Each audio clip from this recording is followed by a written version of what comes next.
All right, week 11 in the books. Let's go. Thursday night started off with the Dolphins beating the Bills 22-9. Tannehill didn't do that much in the first half. He did a lot better in the second half. A lot of controversial, dumb bullshit by both teams, including the controversial intentional grounding. But it is what it is. Dolphins. Bottom line is Dolphins win the game. In Buffalo, the past two games, or game and a half really, they have not scored a touchdown, and the Dolphins did not allow a touchdown against Buffalo on Thursday. And Dolphins are 6-4. Buffalo falls to 5-5, and now headed into week 12 with weather issues. Yes, just heard the report that Buffalo's next home game is not going to be a home game. It's going to be most likely, well, it is going to be somewhere else. Not most likely, it's 100%. But it is what it is. Denver's in trouble against Miami next week. All right, moving on. Niners defeating the Giants 16-10. The Niners pick off Eli 5 times. The Giants didn't do shit offensively. They were still in the game, but yeah. Again, the only good receiver is Odell Beckham Jr. and Ruben Randall. He's inconsistent at times. Larry Donald, he's inconsistent at times as well. Whatever, but yeah, Giants are now 3-7, and the Giants improved to 6-4. It is what it is there. All right, moving on. Rams beating the Broncos 22-7. And there's been a lot of bullshit talk all week long about, well, it was because of injuries and all this bullshit. Well, you know what? You could use that same argument to when the Broncos beat the 49ers, and when the Broncos beat the Cardinals and the Chargers. They're all out, and I'm saying this out of order, but, all 3 of those teams were injury-ridden or knocked out of the game or whatever. So you can't come up with that excuse that it was because of injuries. Rams were just the perfect matchup for the Denver Broncos. I mean, it is what it is.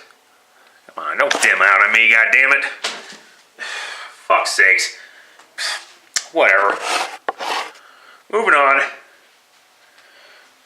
Broncos fall to 7-3. Rams fall to improve actually to 4-6. And I should have taken the Rams because the Broncos never win at St. Louis. Why should it happen? Why should it have happened in 2014? Whatever. Moving on. Buccaneers beating the Redskins 27-7 and I don't give a flying fuck about this game other than Josh McCown had a good game.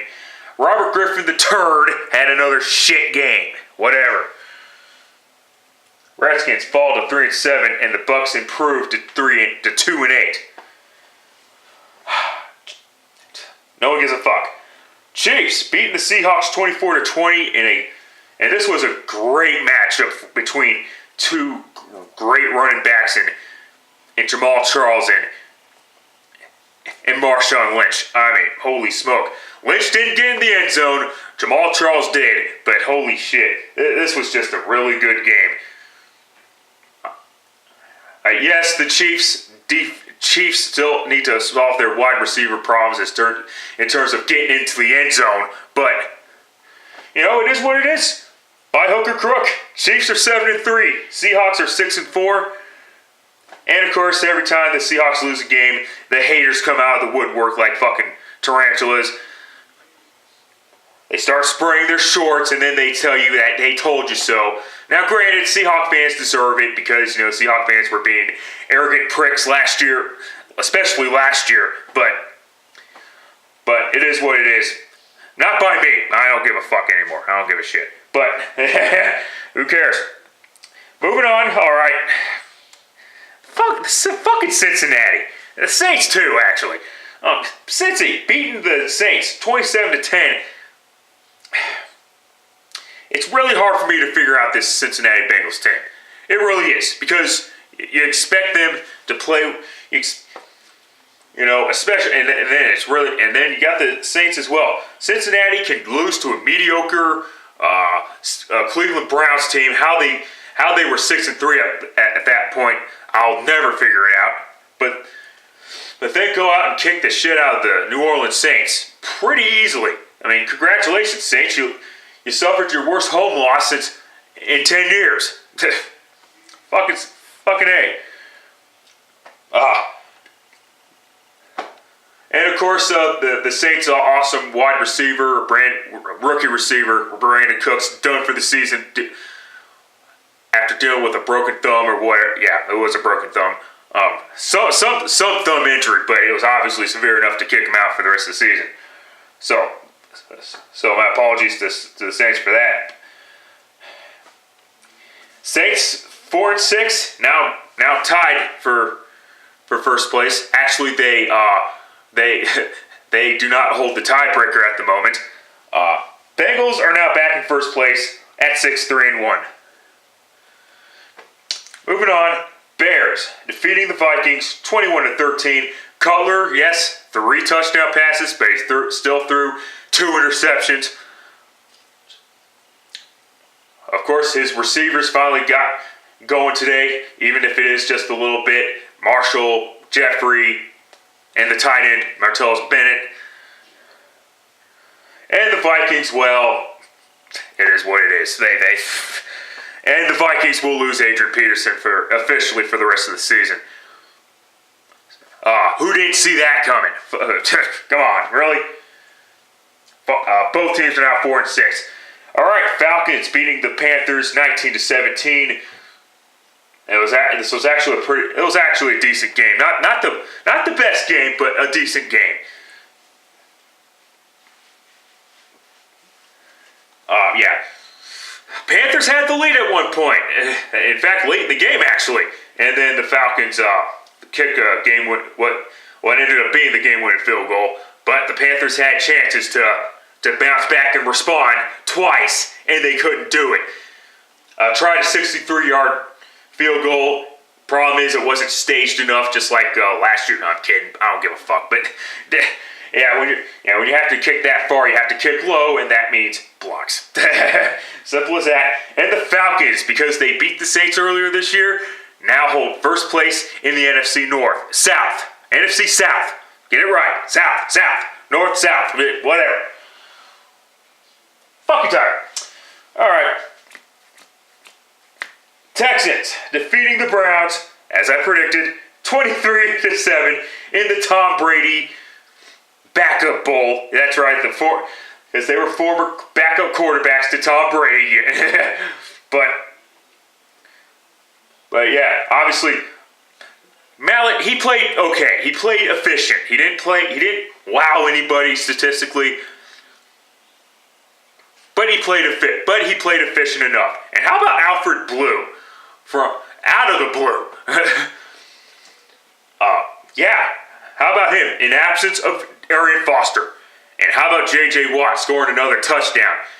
And of course, he made 2 boneheaded mistakes with trying to attempt 2 blocks, trying to attempt 2 punt blocks, and ended up hitting the punter in the plant leg twice. Oh, Jesus. Yeah, I'm not going to blame J.J. Watt entirely for the bullshit. I am going to blame him partially, but in fact, I am going to blame him entirely because it ain't the punter's fault. But the thing is, I got to give him the benefit of the doubt because he's trying to not only be the best defensive end, nor is he trying to be the best defensive player. He's trying to be the best player, period. I mean, simple as that. But Texans are now 5-5 and 1 game out of first place. More on that in a second. And the Browns fall to 6-4 and are in a 2-way tie for last place with the former Cleveland Browns, Baltimore Ravens. Moving on Chargers defeating the Raiders in a sleeper type of bullshit game, 13-6. Not much freaking happening. The Raiders doing what they do best, and of course, which is suck. The Chargers. I was surprised by that. I thought the Raiders would actually play better. I thought it was going to be a better game than this. I didn't think it was going to be that fucking shit. Thank goodness it wasn't on my television. It was on Red Zone. So, but yeah, and I did watch the game rewind version of it. But whatever.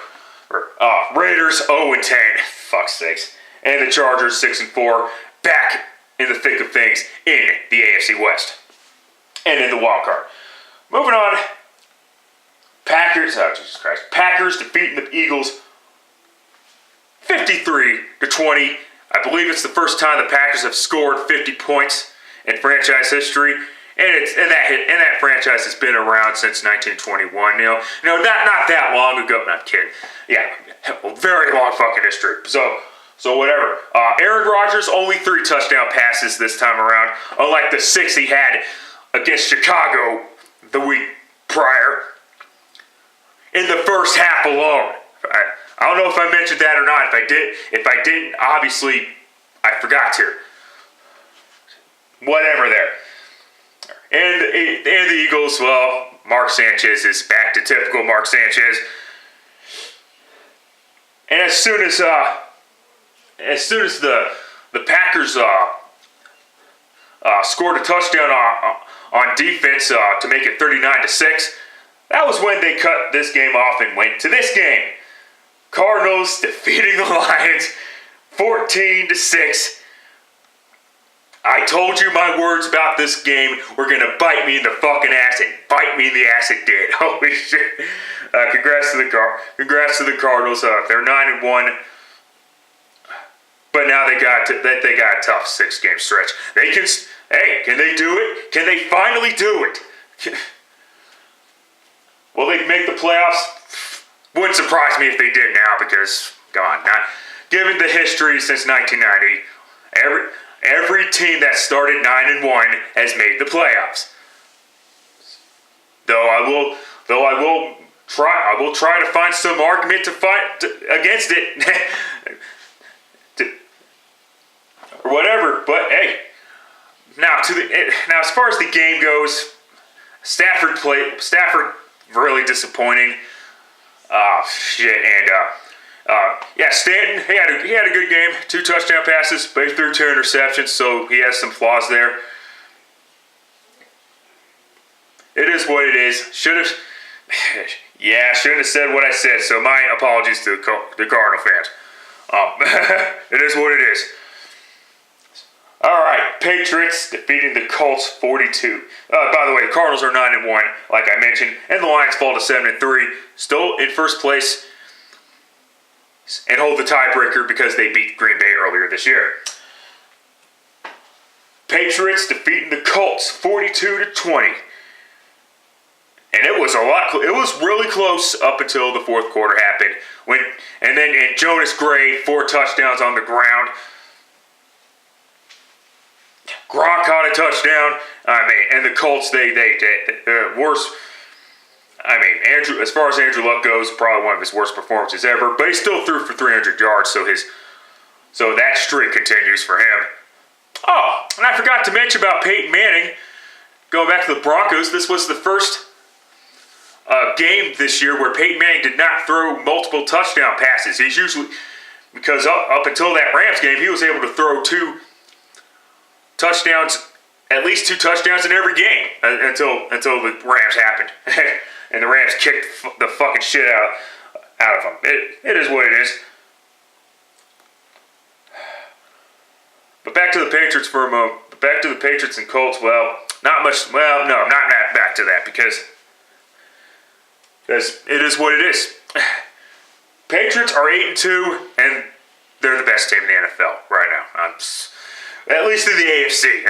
You can still make a case for the Packers. Maybe the Cardinals. No, not the Cardinals. Their 9-1 record is flawed. They did beat the Lions, but shut the fuck up. It's 6 weeks. Anything can happen in 6 weeks. Anything. Trust me. moving on. Oh, Steelers defeating the Titans 27-24. See that, people? It was a good fucking game too. See, so quit your fucking bitching about who's in the fucking primetime games. Well, maybe and it starts with me too, but who cares? People are just bitching about. People got irritated about the Monday night schedule and all that bullshit. It's like that's kind of how they're building it. That's all I was saying. But whatever. And yeah, Zach Mettenberger played out of his not out of his mind, but he's shown some potential that he could be the Titans' new franchise quarterback. They're gonna have to win some games, and I hate this bull. Oh my god! The one thing that really irritates me is teams tanking games to get their quarterback. I fucking hate that. I cannot stand that shit. It's fucking irritating because it's like, wow.